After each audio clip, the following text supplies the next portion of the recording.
पति पत्नी में तकरार।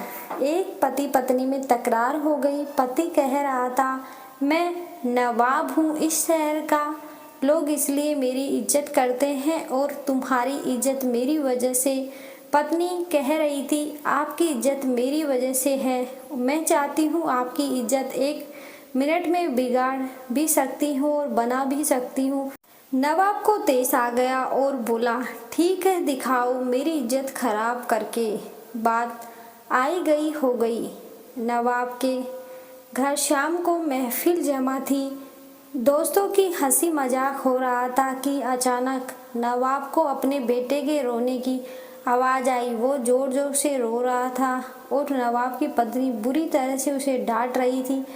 नवाब ने जोर से आवाज़ देकर पूछा कि क्या हुआ बेगम, क्यों डांट रही हो। बेगम ने अंदर से कहा, देखिए ना आपका बेटा खिचड़ी मांग रहा है और जबकि इसका पेट भर चुका है। नवाब ने कहा, दे दो थोड़ी सी और। बेगम बोली, घर में और भी तो लोग हैं, सारी इसी को दे, कैसे दे दूँ पूरी।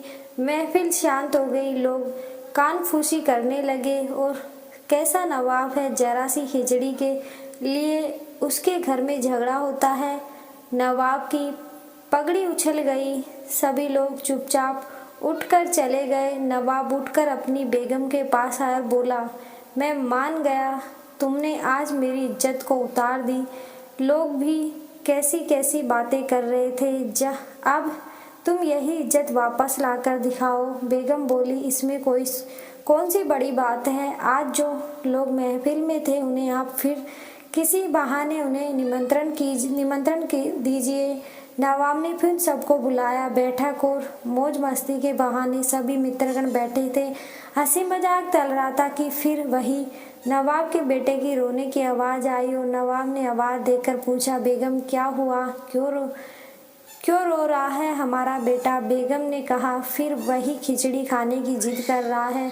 लोग फिर एक दूसरे का मुंह देखने लगे कि यार, एक मामूली खिचड़ी के लिए इस नवाब के घर में रोज झगड़े होते हैं। नवाब मुस्कुराते हुए बोला, अच्छा बेगम तुम एक काम करो, तुम खिचड़ी यहाँ लेकर आओ, हम खुद अपने हाथों से अपने बेटे को देंगे, वो मान जाएगा। सभी मेहमानों को भी खिचड़ी खिलाओ। बेगम ने जवाब दिया, जी जनाब साहब। बेगम बैठकर खाने में आ गई। पीछे नौकर खाने का सामान सर पर रखे आ रहा था। हड्डियाँ नीचे रखी और मेहमानों को भी देना शुरू किया। अपने बेटे के साथ सारे नवाब के दोस्त हैरान। जो परोसा जा रहा था वो चावल की खिचड़ी तो कतई नहीं थी, उसमें खजूर, पिस्ता, काजू, बादाम, किशमिश, गिरी इत्यादि से मिलाकर बनाया हुआ स्वादिष्ट व्यंजन था। अब लोग मन ही मन सोच रहे थे कि ये खिचड़ी है। नवाब के घर में इस खिचड़ी बोलते हैं तो मावा मिठाई किसे बोलते होंगे। नवाब की इज्जत तो चार चांद लग गए। लोग नवाब की रसोई की बातें करने लगे। नवाब ने बेगम के सामने हाथ जोड़े और कहा, मान गया मैं, घर की स्त्री इज्जत बना सकती है तो बिगाड़ भी सकती है, और जिस व्यक्ति को घर में इज्जत हासिल नहीं उसे दुनिया में कहीं इज्जत नहीं मिलती। सृष्टि में यह सिद्धांत हर जगह लागू हो जाएगा।